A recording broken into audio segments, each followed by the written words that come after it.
Hello everybody. I hope everybody is having a wonderful day. I know I am. The weather is allowing me to be out in this beautiful day. With that said, as you guys already have found out from the title, I'm going to be talking about why I think it's a good thing to go to motorcycle school. Now, I'm not saying that the motorcycle school is be all end all to everything, and obviously it has good points and bad points. But when it comes down to learning the basics, especially if you don't know anything about motorcycles, I think that it is actually a wonderful thing to do. And the reason that I say that is because it gives you the basics of what you need to be able to go out and ride a motorcycle. I mean, sure, you can be self-taught, you can do all of those things, or you have friends that teach you. But the good thing about the school is that you get to go and learn all the basics in the proper environment.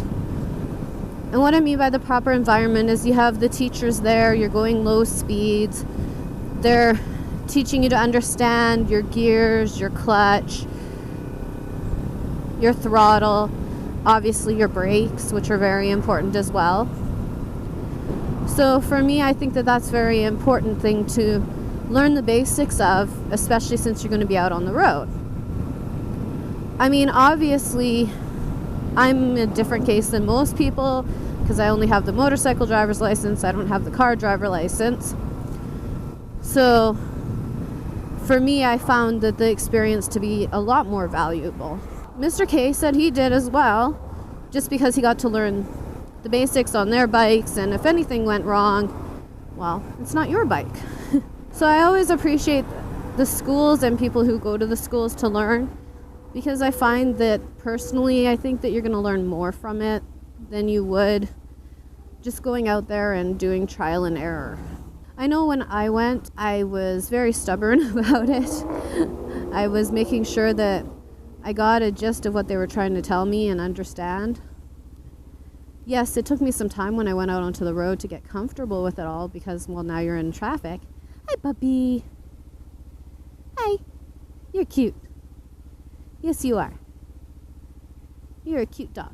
Yeah. Hi. Hi. Now you're going to watch me, huh? I'm watching you watching me. So there. Aw, you tired, boy? You look happy. So anyways, as I was saying, I found that it taught me enough of what I need to know to be able to go out on the road without completely feeling like a lunatic.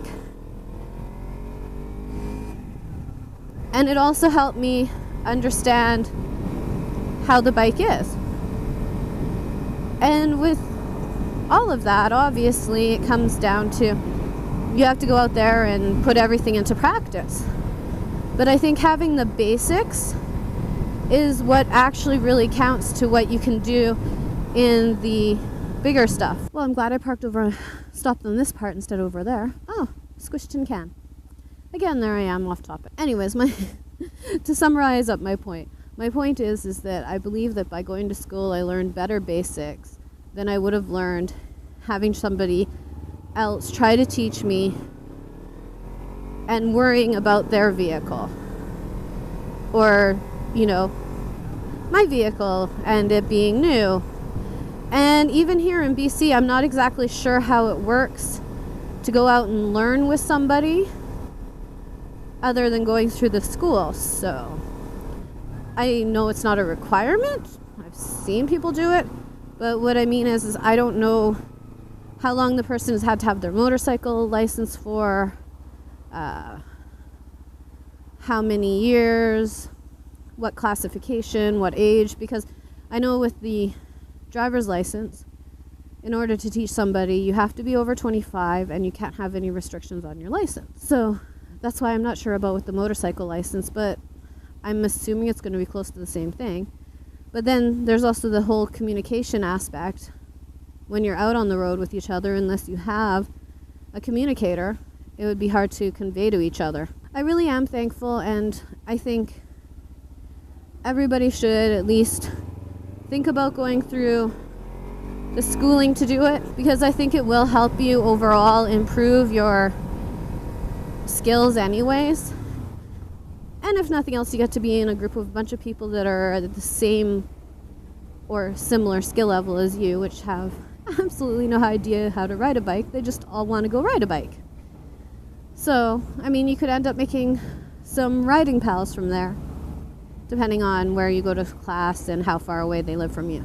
I mean, honestly, for me, like, besides learning how to ride the motorcycle, I found that the most stressful part of the course is how long you're out there practicing, because you yourself, your hands aren't used to those functions yet, and now here you are, you're going and you're doing, like, in our case it was 4 hours of practical at a time.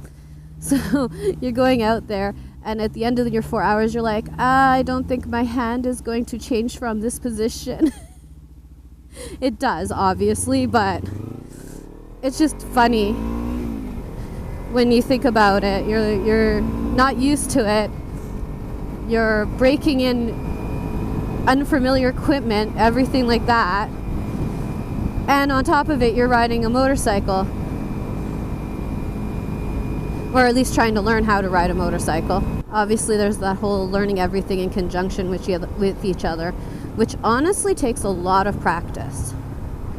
Learning how to clutch, shift, brake simultaneously is not as easy as you would think.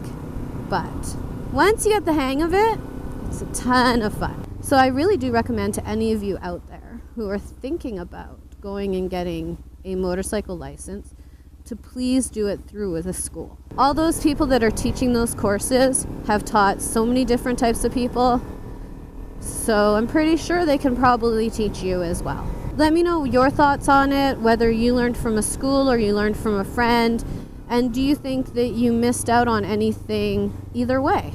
Looking forward to hearing your comments. Until next time, don't forget to love, ride, and explore. Thanks for watching. Ta-ta.